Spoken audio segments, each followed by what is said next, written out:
같이 나눌 하나님의 말씀은 누가복음 20장 41절부터 21장 4절까지가 본문이 되겠고요. 제목은 예수 성전에서 복음 전파를 라는 제목으로 오늘 말씀 같이 나누기 원합니다. 먼저 같이 본문을 읽겠습니다. 시작. 예수께서 그들에게 이르시되 사람들이 어찌하여 그리스도를 다윗의 자손이라 하느냐. 시편에 다윗이 친히 말하였으되 주께서 내 주께 이르시되 내가 내 원수를 내 발등상으로 삼을 때까지 내 우편에 앉았으라 하였도다 하였느니라. 그런즉 다윗이 그리스도를 주라 칭하였으니 어찌 그의 자손이 되겠느냐 하시니라. 모든 백성이 들을 때에 예수께서 그 제자들에게 이르시되 긴 옷을 입고 다니는 것을 원하며 시장에서 문안받는 것과 회당의 높은 자리와 잔치의 윗자리를 좋아하는 서기관들을 삼가라. 그들은 과부의 가산을 삼키며 외식으로 길게 기도하니 그들이 더 엄중한 심판을 받으리라 하시니라. 예수께서 눈을 들어 부자들이 헌금함에 헌금 넣는 것을 보시고 또 어떤 가난한 과부가 2렙돈 넣는 것을 보시고 이르시되 내가 참으로 너에게 말하노니 이 가난한 과부가 다른 모든 사람보다 많이 넣었도다. 저들은 그 풍족한 중에서 헌금을 넣었거니와 이 과부는 그 가난한 중에서 자기가 가지고 있는 생활비 전부를 넣었느니라 하시니라. 아멘. 네. 예수님께서 성전에서 복음을 전파하고 계시는 내용을 오늘 우리가 살펴보게 됩니다. 좀 이상한 부분을 보실 수가 있습니까? 이 제목에서 예수님이 복음 전파하시는 건 전혀 이상하지 않습니다. 그죠? 예수님은 누가복음 처음부터 가난한 자들에게 복음을 전파해 오셨습니다. 근데 성전에서 복음을 전파하신다. 뭔가 조금 어울리지 않는 것 같은 그런 느낌이 듭니다. 이 성전은 아시다시피 예루살렘 도시 안에 가장 중심의 자리를 차지하고 있었던 곳이죠. 유대인들의 사고방식에는 온 우주에서 중심이 예루살렘이었고 그 중에서도 성전이 온 우주의 중심이라고 믿었던, 왜냐하면 거기에 하나님이 임재하시는 약속이 있었기 때문에 그렇게 그 센터에 있었던 곳인데, 예수님이 우리가 오래전부터 예루살렘을 목적지로 하고서 쭉 여행을 해오셨습니다. 그죠? 그래서 우리 교회력으로는 다음 주가 종료주일이지만 우리 누가복음을 따라오는 진도에 따르면은 벌써 예수님께서 지난주 중에 예루살렘 안으로 이렇게 입성하시는 이야기가 벌써 나왔습니다. 그래서 예수님께서 예루살렘에 들어가셔서 그 중에서도 성전에 들어가셔서 복음을 전하시는 내용이 전개되고 있는 중에 있죠. 보시다시피 여러분이 묵상하셨다시피 예수님이 이 예루살렘 성을 입성하실 때 그 전까지는 쭉 도보로 걸어오셨었는데 한 1, 2마일 남겨두시고 나귀를 타시고 입성하셨습니다. 다리가 아프셔서 그런 게 아니고, 그죠? 굉장한 상징적인 의미가 있었던 것이죠. 스가랴 예언대로 스가랴 9장 9절에 시온에 따라 크게 기뻐할지어다, 예루살렘에 따라 즐거이 부를지어다. 보라, 내 왕이 내게 임하시나니 그는 공의로우시며 구원을 베푸시며 겸손하여서 나귀를 타시나니 나귀의 작은 것 곧 나귀의 새끼니라. 이런 말씀이 예언되어 있었습니다. 그 예언대로 예수님은 왕으로, 메시아로, 그들의 그리스도로 이렇게 예루살렘을 입성하셨던 것이죠. 그 전까지는 사람들이 나를 누구라고 하더냐, 너희는 나를 누구라고 하느냐 이랬을 때 예수님이 베드로가 하나님의 그리스도이십니다 라고 고백했을 때 조용히 하라고, 그죠? 얘기하지 말라고, 그렇게 해서 당신의 그런 그 정체성을 이렇게 숨긴 그런 것을 우리가 볼 수 있었는데, 이제는 때가 된 것이죠. 이제는 많은 사람들 앞에 당신이 왕이신 것을 드러내시기 위해서 나귀를 끌고 오라고 그래서 거기에 타시고, 제자들은 겉옷을 벗고 그 위에다가 깔고, 그리고 많은 인파들이 모여서 예수님의 그 입성을 찬송하리로다 호산나 그렇게 찬양하면서 거기에 같이 그 인파에 같이 가면서 하나님을 찬양하지 않았습니까? 이르되 찬송하리로다 주의 이름으로 오시는 왕이여 하늘에는 평화요 가장 높은 곳에는 영광이로다 하면서 많은 사람들이 이 땅에 드디어 약속된 그리스도가 메시아가 오신 것에 대해서 굉장히 기뻐하며 하나님을 찬양하는 그런 가운데 그는 입성을 했던 것입니다.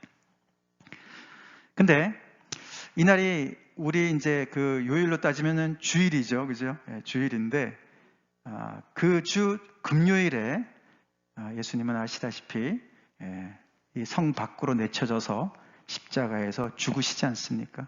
불과 엿새 만에 예수님은 예루살렘 이 안에서 무슨 일이 벌어졌는지 이렇게 왕으로 입성하신 예수님께서 십자가에 그 정말 버림받은 그런 죄인으로 이렇게 십자가형을 당하시는 그런 결과를 맞이하게 됩니다. 무슨 일이 벌어졌을까요?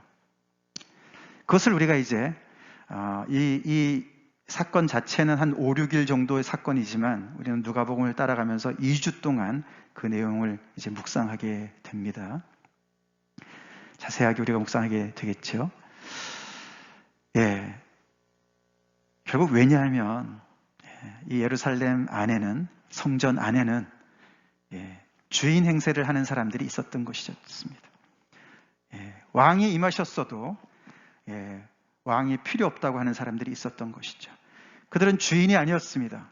예수님께서 그 포도원의 그 비유에 나와 있듯이 주인도 아니면서 주인 행세를 하는 사람들이었습니다. 포도원 주인이 먼 길을 떠나면서 농부들한테 그죠? 소작을 주고 떠났습니다. 그죠? 그리고 때가 되어서 포도원에 그 소출을 원해서 이제 종들을 보내지 않았습니까? 근데 종들을 때리고 상하게 하고 능욕하고 그랬습니다. 그러면서 이 주인이 아들을 보내면은 그들이 그렇게 안 할 거야 라고 당신의 사랑하는 아들을 보냈다. 근데 이 농부들이 그 아들을 죽이면은 이게 다 우리 차지가 될 거라고 생각해서 아들까지 죽였다. 이런 비유를 예수님께서 하시지 않으십니까? 결국 그 비유 속에서 이제 그 못된 농부들이 바로 이 사람들이었습니다. 이 사람들이 거기에 자리를 차지고 있었습니다. 그래서 성전의 주인 행세를 했고 성전의 주인 행세를 하니까 예루살렘 전체에 가장 중요한 그런 실세를 장악하고 있는 사람들이었습니다. 그들이 바로 대제사장들, 예배를 주관하고 있었던 사람들이었고 서기관들, 이 사람들은 율법을 해석하는 사람들이었습니다. 그래서 굉장히 중요한 역할을 하는 사람들이었고 그리고 백성의 장로들과 사두개인들은 사실 이제 여기 20장에 들어와서 처음 등장하는 사람들인데 이 사람들은 주로 정치인들이었습니다. 그래서 굉장히 현세적이고 부를 많이 가지고 있었던 그런 사람들이었어요. 굉장히 유력한 사람들이었죠. 이 사람들이 거기를 떡 버티고 있는데 예수님께서 거기에 왕으로 입성을 하시니 달가워할 리가 없지요. 근데 이들뿐만이 아니죠. 사실 예수님이 이 예루살렘 성을 입성하실 때 제자의 무리들과 함께 예수님의 그 오심을 호산나 찬양했지만 거기에 일부 서기관들은 거기서 굉장히 분노하면서 예수님한테 저들을 책망하십시오. 당신의 제자들을 책망하십시오. 저들이 예수님을 왕이라고 얘기하는데 그리스도라고 얘기하는데 아니지 않습니까? 왜 가만히 계세요? 책망하십시오. 잠잠히 시키십시오. 이렇게 얘기하지 않았습니까? 그런데 예수님이 거다대고 뭐라 했습니까? 저들이 잠잠하면 돌들이 소리를 지를 것이야. 저들이 맞아. 그렇게 얘기를 하신 거예요. 그래서 예수님은 당신이 메시아인 것을 분명하게 드러내시고 그 땅에 거기 예루살렘 도시 안에 들어가셨던 것이죠. 그리고 들어가시자마자 그분이 하신 일이 뭐였습니까? 예수님이 하신 일이 크게 두 가지가 있는데 하나는 들어가시자마자 성전 안에 장사하는 사람들을 내쫓았습니다. 마치 귀신이 들려서 정말 사람 구실 못하는 그 사람들한테 귀신을 몰아내듯이 성전 안에서 장사하는 사람들을 몰아내셨다. 그렇게 표현이 나옵니다. 그 자리를 차지하고 있었던 주인 행세하던 사람들 입장에서 보면 기분이 너무 나쁜 것이죠. 다 자기들이 인정해주고 묵인해주는 가운데서 지금 상행위가 일어나고 있었던 것이거든요. 그래서 거기서 소정의 여러 가지 그런 이익들을 취하고 그래서 나름대로 거기서 계속해서 이런 뿌리가 깊이 박혀있는 그런 체제를 구축하고 있었던 것인데 자기들한테 상의 한마디도 없이 갑자기 그냥 갈릴리 어디 나사렛 선지자 노릇하는 사람이 와가지고, 촌사람이 와서, 그죠? 예, 성전을, 물론 어느 구석에서 일어난 일이었겠지만, 예, 뒤집어 엎은 겁니다. 그러니 굉장히 상징적인 의미가 크죠. 자기들의 권위에 도전하는 것이었겠죠. 그뿐만 아니라 예수님은 그 다음부터는 백성들을 가르치셨습니다. 예, 성전에 찾아온 많은 무리들한테 가르치셨다. 특별히 우리 오늘 본문 20장이지만 20장 1절에 이렇게 기록되어 있습니다. 하루는 예수께서 성전에서 백성을 가르치시며 복음을 전하실세, 이렇게 나와 있어요. 서기관들이 있는데 예수님이 말씀을 가르치시는 거 아닙니까? 그것도 복음을 가르치신단 말이죠. 예, 그러니 뭐 아주 미운 털 확실하게 박힌 거죠. 그것도 이제 날마다 가르쳤다. 예, 그런 표현이 위에 기록이 되어져 있습니다. 결국 이들의 충돌은 예수님과 이 백성의 이 지도자들, 이 사람들은 결국은 이제 산헤드린이라고 그 유대인의 법정 최고 기관이었습니다. 예, 그래서 거기는 종교 기관도, 종교적인 부분도, 사회적인 부분도 최종으로 그들이 결의하는 그런 기관이었는데, 약 70명으로 구성된 그런 산헤드린이라는 최고 기관이었는데, 거기에 다 여기 앞에 이 주인 행사하는 사람들이 거기에 다 이제 거기 멤버들이거든요. 그 사람들과 충돌을 피할 수가 없었습니다. 충돌의 가장 중요한 핵심의 논제는 권위였어요. 권위. 도대체 너가 누구길래 우리가 이렇게 지금 하루 이틀 한 것도 아니고 이렇게 정말 몇 년, 몇십 년, 몇백 년 이렇게 계속 내려온 이 전통을 너가 도전하고, 이 나라의 뭔가 이 종교적인 모든 것들은 우리가 다 결정하는 건데 어디서 와가지고 굴러 들어온 돌 주제에 박힌 돌을 빼려고 그러느냐, 뭐 이런 상황인 것이죠. 그래서 권위를 놓고 부딪힙니다. 그게 20장 1절부터 쭉 내용이 나오죠. 그래서 처음에는 이 대제사장들과 서기관들과 장로들이 직접 행차를 했습니다. 그래서 예수님 앞에 가서 당신이 무슨 권위로, 누가 준 권위로 이런 일을 하느냐? 성전에서 사람들을 쫓아내고, 그리고 백성들을 가르치고, 그것도 복음을 가르치고, 누구의 권위로 하느냐라고 도전을 했죠. 말씀 묵상해 보신 대로 아시지만 예수님이 거기에 대고, 그래 나도 한 가지 질문하겠다. 그러면 요한의 침례, 요한의 세례는 어디서부터 온 거냐?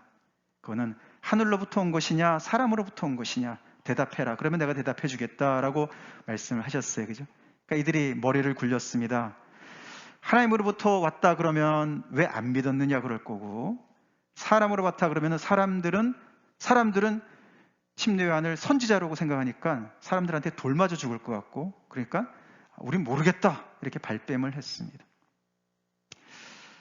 참 실망스럽습니다. 그죠? 대제사장들과 서기관들과 장로들이 백성들을 말씀으로 인도하고 예배를 통해서 하나님 앞으로 인도하는 사람들이 머리를 굴려요. 진리를 알고자 하는 생각이 별로 없어요.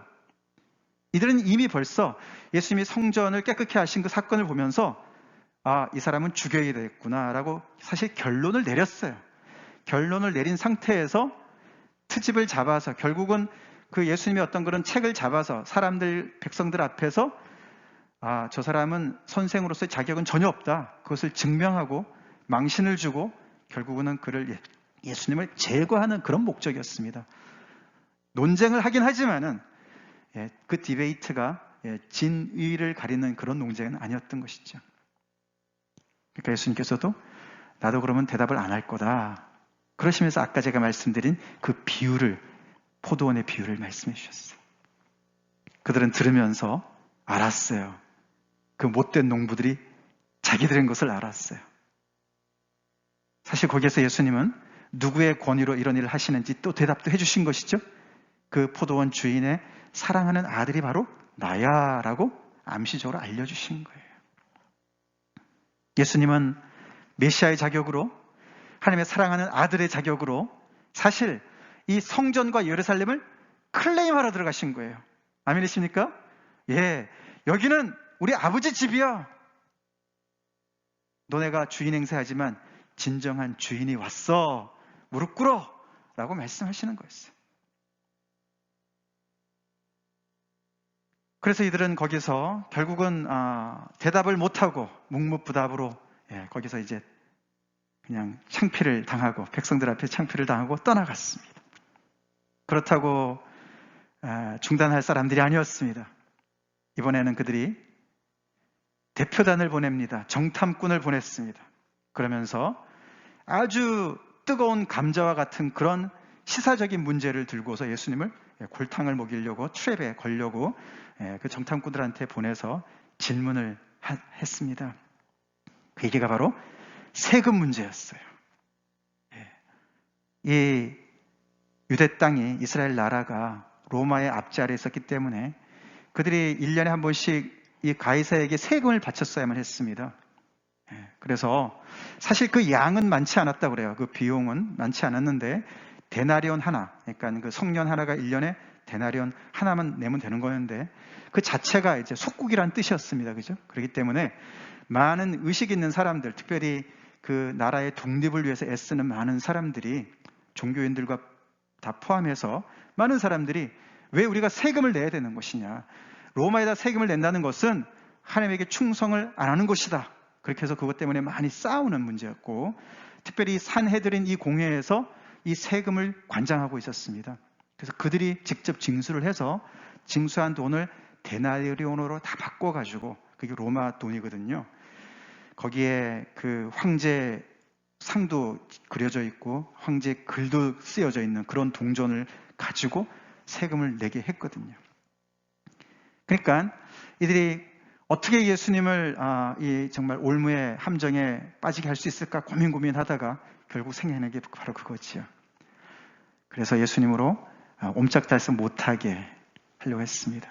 이들의 질문이 뭐였습니까? 우리가 가이사에게 세금 바치는 것이 옳습니까? 질문을 하도록 했던 것이죠.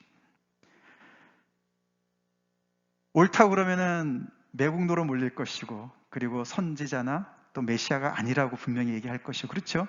메시아라면은 이 나라의 왕인데, 그죠?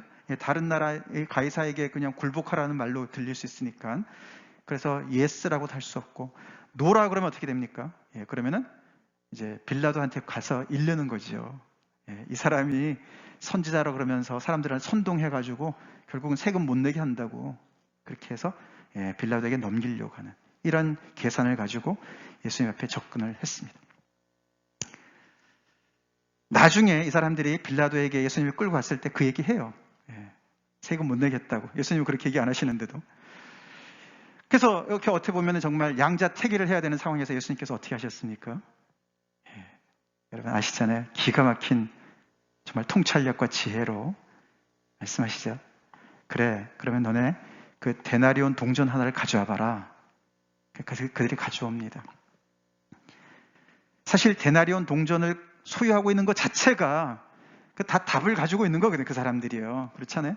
거기에 누구의 화상과 누구의 형상과 누구의 글이 적혀 있느냐? 가이사의 것입니다. 예수님이 명언을 하시죠. 가이사의 것은 가이사에게, 하나님의 것은 하나님에게 바쳐라. 이렇게 말씀하셨어요. 근데 그 얘기를 듣고 이 사람들이요, 우리는 좀 이게 헷갈리는 것 같은데 이 사람들은 그 얘기를 듣고서 더 이상 어떻게 예수님을 책잡을 수가 없어가지고 너무 놀래가지고 침묵했다. 그렇게 결론이 났습니다. 그리고 정탐꾼들도 그냥 창피를 당하고 떠났어요. 여기서 예수님이 하신 말씀은 사실 그 동전에다가 그 쓰여진 글이 뭐냐면요, 그 디베리우스 황제거든요. 디베리우스 황제인데, 아구스도의 아들 디베리우스 황제가 자기가 신이다, 그런 글이 있어요. 거기에 그런 글이 있어요. 그리고 그 사람의 형상이 그려져 있어요. 여러 가지 의미가 있겠지만서도 예수님은 이 유대인들한테 다시 기억을 떠올리는 거죠. 그죠? 자, 이 동전에 황제라고 자기 형상을 그려다 놓고 거기다가 아구스도의 아들 신이라고 이렇게 이 글을 써놓은 이 사람들의 이 그런 정말 하나님을 모독하는 이런 것을 너네가 동전을 보는데, 너네는 누구의 형상대로 지음받은 사람이니? 창세기 이야기로 넘어가는 거예요, 예수님이. 하나님의 형상대로 지음받았고 누구의 글을 따라서 너네는 살은 사람들이니 하나님의 말씀, 하나님의 율법대로 살아가는 백성들이라는 것을 다시 리마인드 시켜주시면서 여기서 가이사의 것은 가이사에게, 하나님의 것은 하나님에게라고 이렇게 이분법으로 말씀하신 것이 아니라 가이사에게 드릴 목도 있고 그러나 그 모든 것이 이렇게 나눠진 것이 아니라 전체 하나님의 그런 나라 안에서 가이사에게 뭔가 바쳐야 될 것이 있다면 그 어떤 위치가 있다는 것을 얘기해 주는 거예요.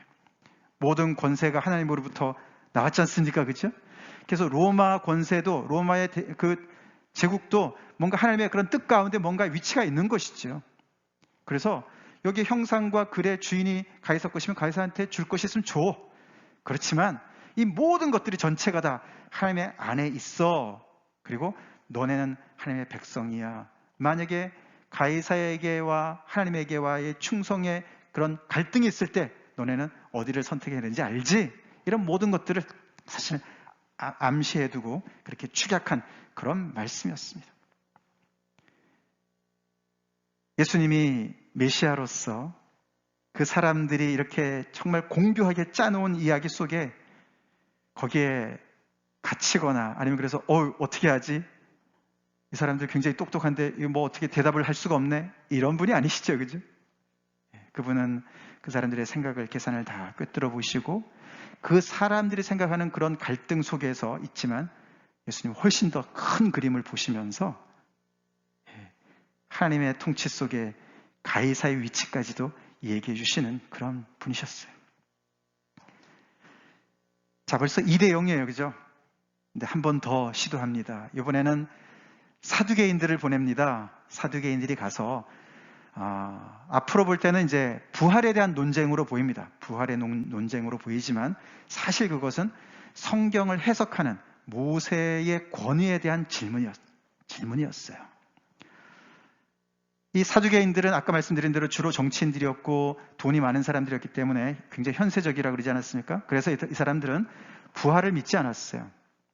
근데 이제 그 부활을 믿지 않는 근거를 모세 오경에서 찾는 거예요. 거기 이제 특별히 그 형사 취소원이라는 거 있지 않습니까?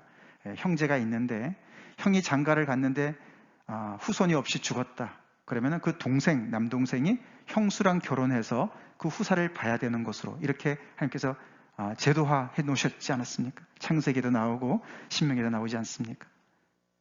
그때는 어떤 형의 그런 그 대가 끊기기 때문에 그렇게 해서 계속 대를 이어갈 수 있도록 해주시는 하나님의 어떤 그런 배려였지 않습니까?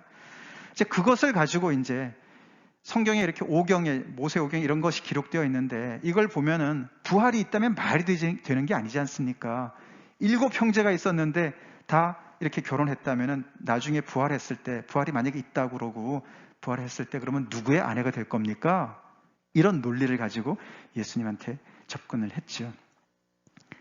그때도 예수님은 너네가 정말 성경도 잘 모르고 하나님의 능력도 잘 모르는구나 그러면서 예수님이 대답을 해주시죠. 예수님께서 모세 이야기를 해주시죠. 그러면서 우리 김영희 집사님이 기도하실 때 인용하셨던 부분이죠. 하나님은 죽은 자의 하나님이 아니다. 모세가 떨기나무 앞에서 하나님을 만났을 때 하나님께서 나는 아브라함의 하나님, 이삭의 하나님, 야곱의 하나님이야 라고 말씀하셨다. 이 사두개인들은 성경을 모세 오경만 쳤거든요.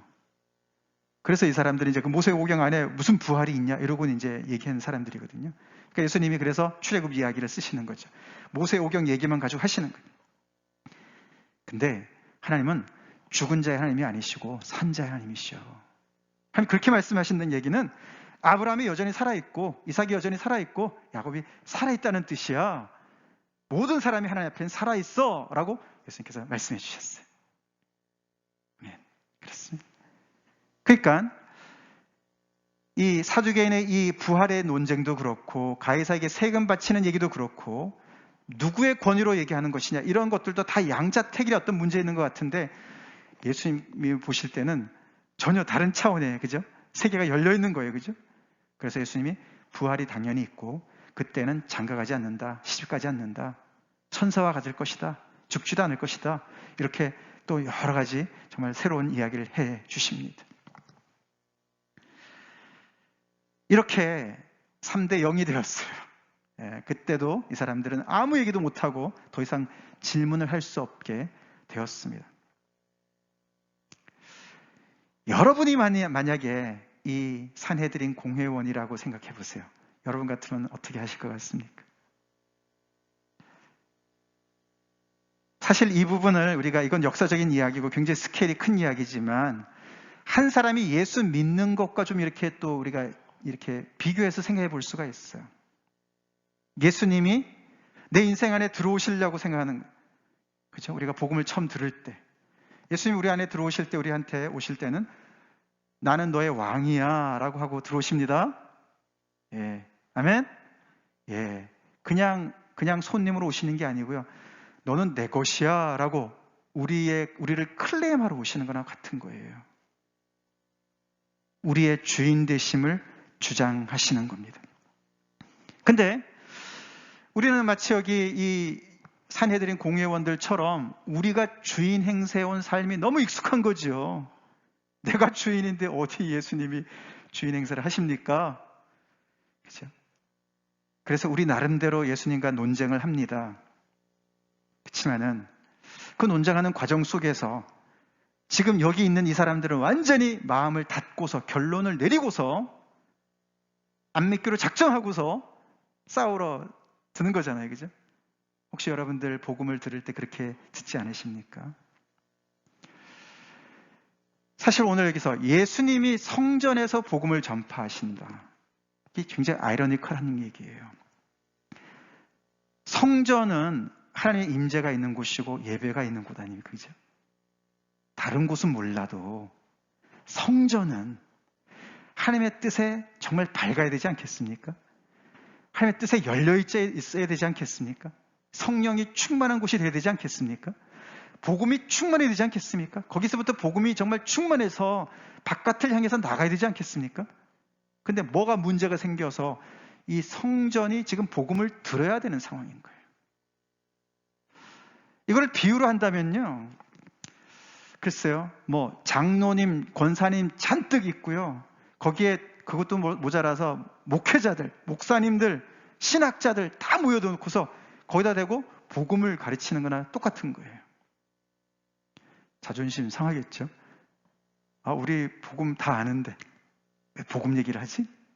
그건 다 기초인데 어쩌면은 여기 있는 이 사람들이 그렇게 생각했을지 몰라요. 하나님의 뜻 우리는 다 알고 있어. 다 알고 있어. 여기서 이래라 저래라 하지 말아라. 뭐 이런 얘기를 하는 거죠.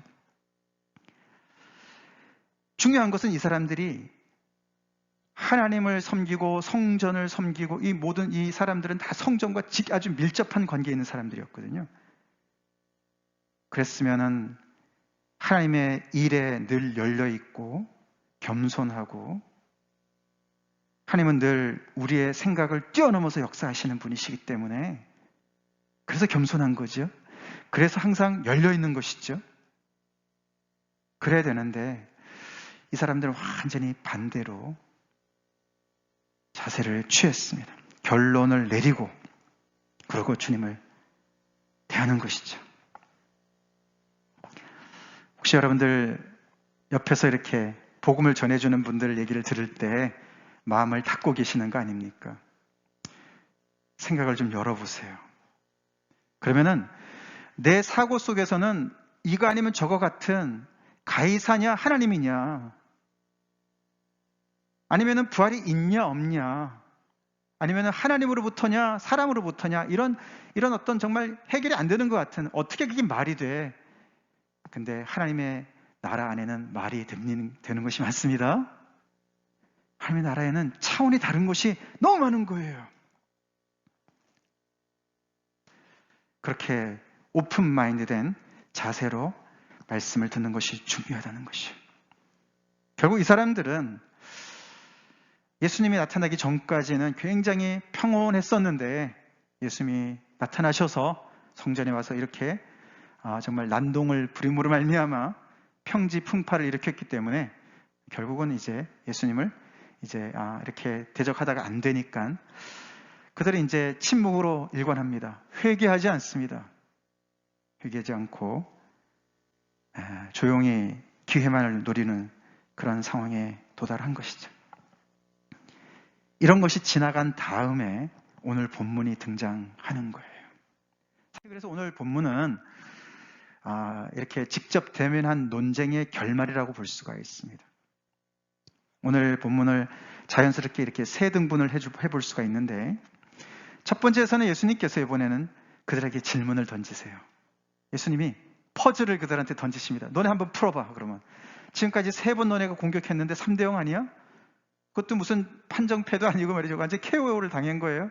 그런데도 항복을 안 하니까 그럼 너네가 이 퍼즐을 한번 풀어봐라. 그게 오늘 41절, 44절 말씀인데, 간단하게 말씀드리면 이거죠. 이거는 이제 그들에게 말씀하셨다 그랬는데, 그들은 아마도 사내들인 공호형 같아요. 그리고 백성들도 그 옆에 있었으니까 그들이 주된 그런 그 어디언스였는데, 퍼즐 자체는 뭐였냐면은 어째서 너희들은 그리스도는 다윗의 자손이라고 그러느냐. 그거는 그 당시에 많이 알려진 내용이고요. 사실 예수님께서 여리고성에 진입하실 때도 거지 맹인도 나사렛 예수를, 그죠? 다윗의 자손 예수여 이렇게 불렀습니다. 그렇게 불렀습니다. 다윗의 자손이라는 말은 메시아라는 말이고 그때는 통했습니다. 그게 사무엘하 7장에 나오는 내용이었거든요. 예수님이 그걸 부인하는 얘기는 아니셨어요. 근데 너네가 이렇게 부른다. 근데 너네 그것만 알고 있지? 시편 110편에는 뭐라고 나와 있냐? 그러면서 그걸 인용하시죠. 거기서는 다윗이 그리스도를 나의 주여라고 얘기한다. 나의 주여. 다윗이, 조상인 다윗이 자기 후손인 그리스도한테 나의 주여라고 얘기한다. 그러니까 결국은 그리스도는 다윗의 주가 아니냐. 그 얘기죠. 이게 어떻게 두 개가 성립할 수 있느냐, 동시에. 그리스도는 다윗의 자손이면서 어떻게 또 그리스도는 다윗의 주가 될 수 있겠니? 이 퍼즐 좀 풀어볼래? 이렇게 말씀하시다. 그들이 어떻게 했는지 대답은 안 나옵니다만, 예수님이 왜 이 말씀하셨을 것 같습니까? 그렇죠. 우리의 머리로는 빠개져요. 그죠? 이해가 안 돼요. 어떻게 이게 말이 됩니까? 사실 이 긴장 관계는 사도행전에 가서 풀립니다. 그죠? 거기 보면은 예수님께서 부활 승천하신 다음에 베드로의 그 설교 속에서, 그죠? 하나님께서 예수를 높여서 주가 되게 하셨다. 주가 되게 하셨다. 그런 표현이 나옵니다. 예수님은 다윗의 후손에서 태어나셨지만 결국에는 주가 되셨어요. 그죠? 그런 모든 하나님의 역사들이 인간의 제한적인 머리로는 이해가 안 되는 것이죠. 일부러 그런 걸 주시는 거예요. 성경에 이런 거 많이 있어. 너네가 성경 박사라고 하는 거지 지금. 서기관들 말이에요. 서기관들, 특별히 서기관들, 너네가 성경을 다 아는 것 같고, 그래서 그 나름대로 거기서 뭔가 어떤 규칙을 만들어 가지고 그걸 하는 것 같지만, 이런 긴장감 하나님 안에는 다 해결이 되는데 너네한테는 해결이 되지 않는 것들이 너무나 많이 있어. 그러면서 그들에게 사실은 겸손을 요구하실 뿐만 아니라 그들의 생각에 굳어진 것을 도전하시는 것이죠.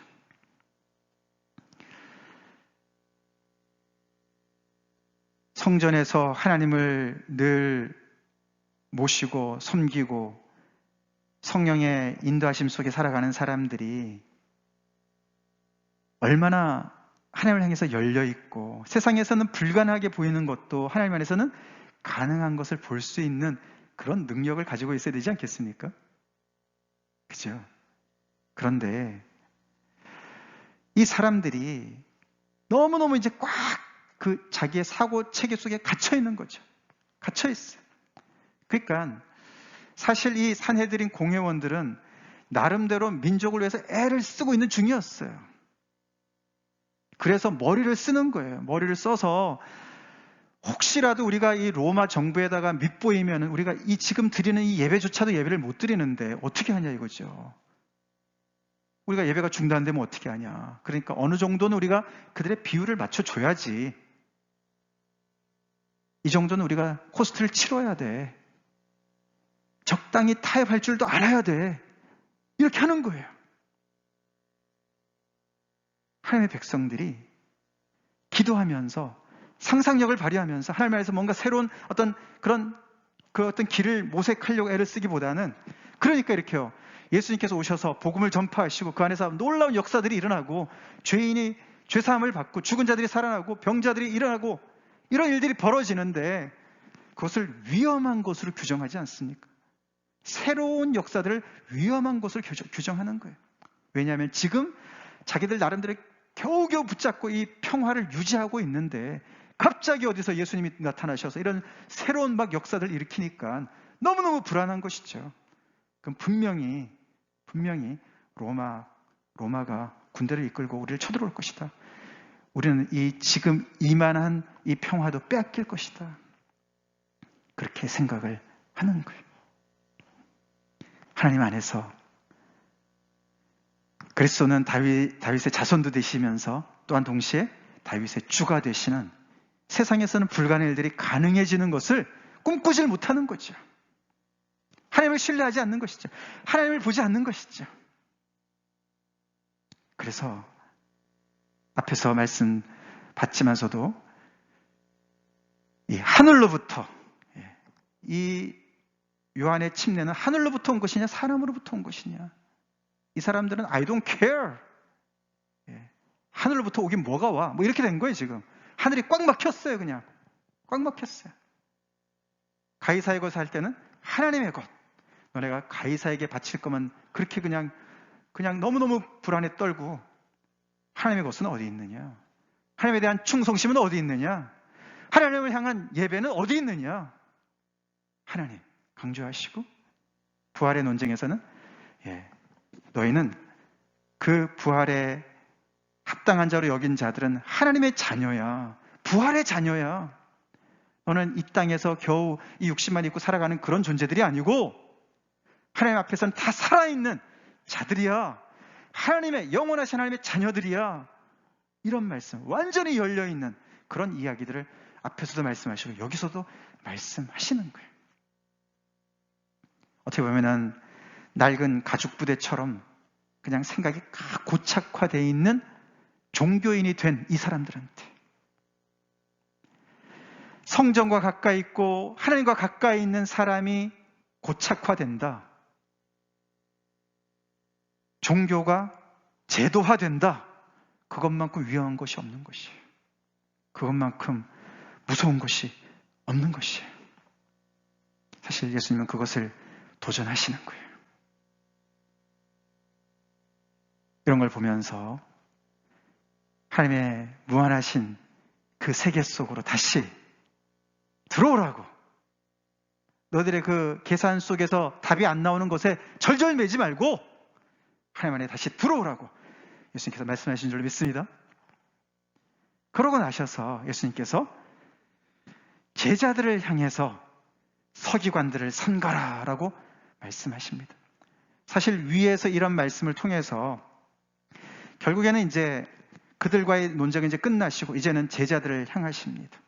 그들과의 얘기가 충분히 된 거라고 생각하시고 제자들을 향해서 특별히 서기관들을 꼬집어서 그들을 본받지 말아라 라고 말씀하세요. 삼가라란 말은 요즘 우리가 코로나 바이러스 피하느라고 다들 조심하잖아요. 그런 것처럼 조심해라.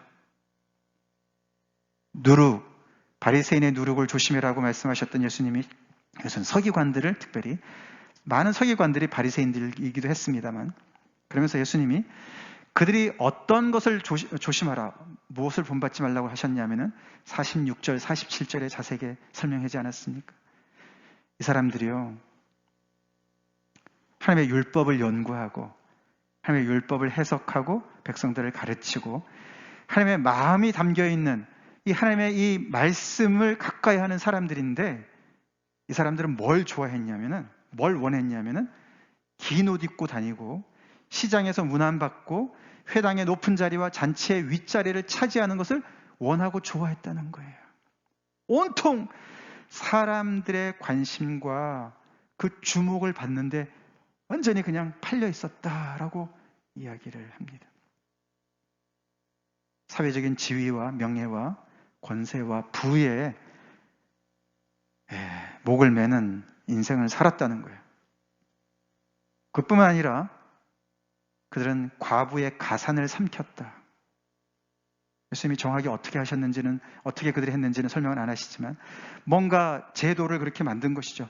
율법을 어떻게 해석을 해가지고 결국은 이 과부들을 율법이 얼마나 보호합니까? 그죠? 하나님께서 구약에 얼마나 과부들을 보호하라고 하셨습니까? 근데 어떻게 그것을 해석해가지고 오히려 과부의 가산을, 재산을 그냥 삼켜버리는, 그렇게까지 그냥 이 폭력을 행사하는데 그들이 쓰임을 받았다고 얘기하고, 그리고 외식으로 길게 기도하고, 그런 자기들의 속을 감추기 위해서 길게 사람들 앞에 보이게 기도를 했다. 그래서 이렇게 그들은 듬뿍 사람들한테 칭찬을 받으려고 했지만 그들이 듬뿍 받을 것은 엄중한 심판일 뿐이다. 이게 엄중하다는 뜻이 듬뿍이라는 뜻이에요.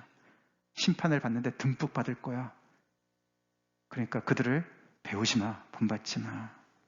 제자들도 늘 위험이 있었거든요. 우리가 앞에서도 봤지만 제자들이 아직도 그죠? 왔다 갔다 하고 있었어요.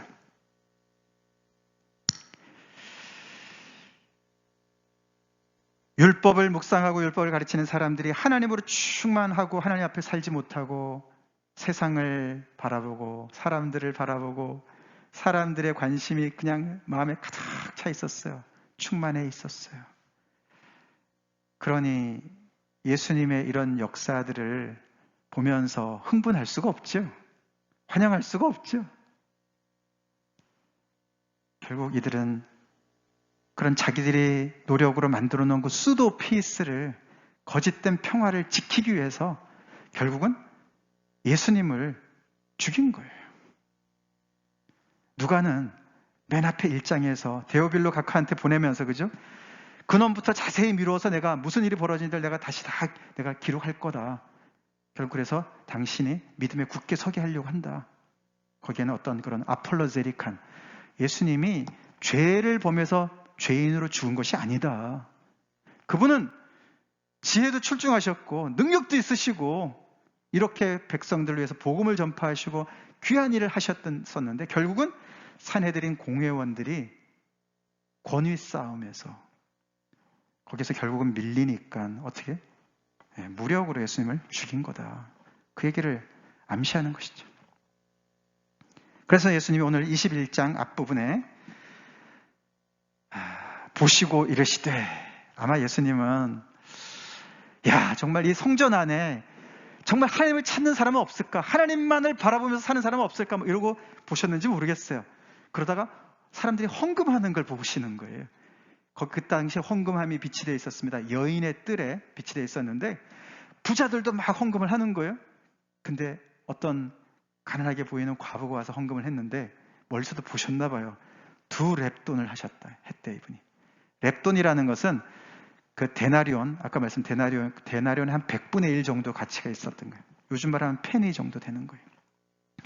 그러니까 뭐 얼마 안 되는 거죠. 근데 그 사람에게 있어서는 그게 생활비 전부였어요. 이렇게 성전 안에서 성전이 뭔가 제도적으로 과부의 가산을 지금 이렇게 삼키는 상황인데 말이죠. 그런데도 이 과부가 자기의 얼마 없는 그것을 드리는 거예요. 왜 드리겠어요? 왜 드릴까요? 무서워서 드릴까요? 이 사람들이 강요해서 드릴까요? 외식해서 드릴까요? 아니죠, 그죠? 이런 와중에도 성전의 제도가 타락했고 성전을 섬기는 사람들이 타락했고 이런 와중에도 이 여인은, 이 과부는 누구 앞에 살아갔어요? 하나님 앞에 살았어요. 하나님 앞에 살았어요. 이 여인이 드린 것은 재산의 전부를 드는 것과 마찬가지로 그것은 하나님께 드렸어요. 할렐루야. 그걸 보시는 거예요. 그걸 보시고 이르시는 거예요. 그래서 마치 제자들한테 너네도 저렇게 상황이 어떻든지 간에 주변이 어떻게 타락하든지 간에 계속 너희 초점은 하나님에게 있어야 돼. 하나님 앞에 살아 라고 말씀하시는 것 같지 않습니까? 오늘 이런 말씀 우리가 묵상하면서 특별히 예수님께서 누가복음 13장에서 이런 말씀하셨어요. 그죠? 같이 읽어보겠습니다. 선지자가 예루살렘 밖에서는 죽는 법이 없느니라. 이 말씀이 와닿지 않습니까? 이거만큼 역설적인 일이 없어요. 그죠? 예루살렘이 어떤 곳입니까? 하나님께서 당신의 이름을 두신 곳이에요. 평화의 도시예요. 하나님이 축복하신 곳이에요. 당신의 임재를 약속하신 성전이 있는 곳이에요. 근데 선지자가 거기서 죽어요. 하나님의 사람이 예루살렘에서만 죽는다고요. 뭘 얘기하는 거였습니까?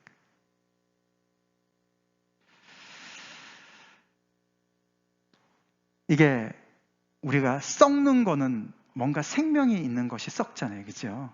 생명은 썩는 게, 모조품은 썩지 않아요. 예루살렘이 썩었다는 것이죠. 예루살렘이 썩으면요, 하나님의 사람을 삼키는 곳이에요. 성전이 썩으니까 복음을 전하는 예수님을 삼켜버려요. 무서운 얘기예요. 사실 이런 이야기를 이렇게 잘못 오해를 해서 그 세미티즘, 반유대주의가 생겼어요. 그래서 히틀러 같은 사람은 막 유대 사람들 학살하고 그러지 않았습니까? 그건 잘못 해석하는 거예요, 성경을. 이 당시에 종교 지도자들이 그렇게 했습니다. 그렇지만 그것은 그 사람들만의 잘못이 아니죠. 어떻게 보면 이것은 특권을 받은 사람들이 그것을 책임을 감당하지 못하는 모습을 보여주는 거예요. 근데 우리가 좀 더 큰 스케일로 바라볼 때 이 우주에서, 하나님의 이 피조물 세계에서 가장 특권을 누리는 건 누굽니까? 사람들이에요. 그죠? 사람들은 하나님의 형상을 따라 지음받았습니다. 아멘이시죠? 네. 천사보다 조금 못하게, 하나님보다 조금 못하게 지음을 받은 건 사람들이에요. 특권 받은 사람들이에요. 근데 그 사람들이, 예루살렘이 선지자를 죽이듯이 사람들이 예수님을 거부하는 거예요. 하나님을 거부하는 거예요. 그래서 예수님이 아까 말씀드린, 만일 사람들이 침묵하면 돌들이 소리를 지를 것이다. 사람들이 사람 구실 못하면 다른 피조물이라도 일어나서 하나님을 찬양할 것이다. 너네가 특권을 누리는 자들이냐? 거기에 맞춰서 행동해라. 자연들이 그럴 것이다. 마치 그런 책망으로 들리지 않습니까?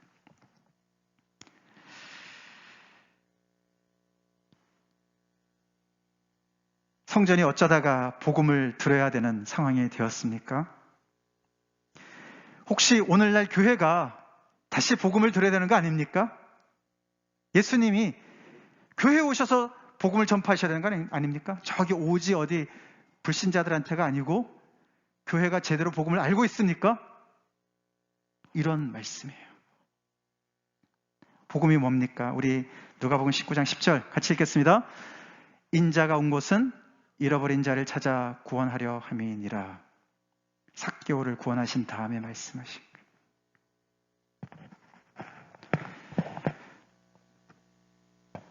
누가복음 19장 10절은 누가복음 전체의 키버스라고 볼 수가 있어요. 우리 성경 공부할 때 얘기했었는데요. 새벽 기도 때 말씀을 드렸는데요. 예수님이 삭개오를 찾아오셨어요. 그죠? 여기 보면은 인자는 예수님이고 삭개오를 찾아오신 거예요. 그를 구원하시기 위해서 오셨다. 근데 삭개오가 사실은 먼저 예수님을 찾아간 것 같지 않습니까? 그죠? 그가 너무 공고해서 예수님을 어떤 분인가 하려고 나갔어요. 그런데 사람들이 너무 많아서 예수님이 안 보이니까 뽕나무 위로 올라갔어요. 그가 찾았어요, 예수님을. 그래서 삭개오 나름 꽤 애를 쓴 것 같지만 예수님이 결론은 아니야, 내가 너를 찾으러 왔어 라고 말씀하셨어요. 오늘 예수님이 예루살렘 성전에 입성하신 것도 내가 너네를 찾으러 왔어 말씀하신 줄 믿습니다. 예수님 우리의 마음을 두드리시는 것은 내가 너를 찾으러 왔어. 찾는다는 얘기 뭡니까? 잃어버렸다는 얘기는 뭡니까? 원래 주인이 뭔가 내 소유였는데 내가 잃어버린 거잖아요. 그죠? 남의 거 가지고 내가 잃어버렸다 그러면 도둑이에요. 그죠? 예수님이 삭개오를 보면서 내가 잃어버린 자를 찾았다 그 말은 원래 내 거였는데 내가 널 잃어버렸어. 그게 바로 복음인 줄로 믿습니다. 그게 복음이에요.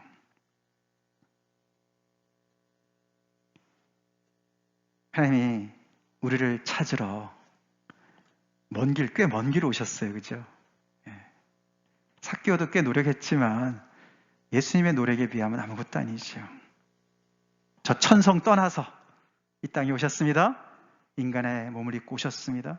그리고 이 예수님은 이렇게 크신 분이, 이렇게 마음도 넓으시고 이렇게 능력도 많으신 분이 결국은 이들을 용서하시면서, 이렇게 대드는 이들을 용서하시면서 이들의 모든 미움을 받으시고 이들이 찌르는 모든 그 창을 다 받으시고 저주를 다 받으시고 죽으시는 거예요. 그래야만 그들을 구할 수 있으시니까. 우리 마지막으로 이 도전적인 질문을 한번 묵상하시면서 오늘 말씀을 마치기 원합니다. 혹시 여러분들은 복음반 졸업한 지 오래되셨습니까? 복음은 생기초야. 나한테 복음 얘기하지 마. 혹시 그런 분 계세요? 제가 목사지만 저도 만약에 그렇다면은 볼장 다 봤어요. 목회 그만둬야 돼요, 그러면. 복음은 항상 우리의 마음을 흥분시킵니다. 복음은 항상 우리 마음을 뜨겁게 만듭니다. 우리를 겸손케 만듭니다. 우리 앞으로 2주 동안 예수님의 발자취를 가까이 따라가면서 다시 한번 우리의 냉랭해진 마음이 뜨거워지길 간절히 기도합시다. 예수님, 저에게 복음을 다시 알려주세요. 이렇게 기도하는 여러분 되시길 간절히 기도합니다. 다 같이 기도하시겠습니다.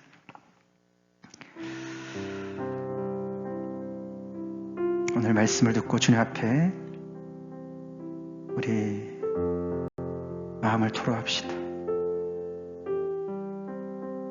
복음이 식상해지셨습니까?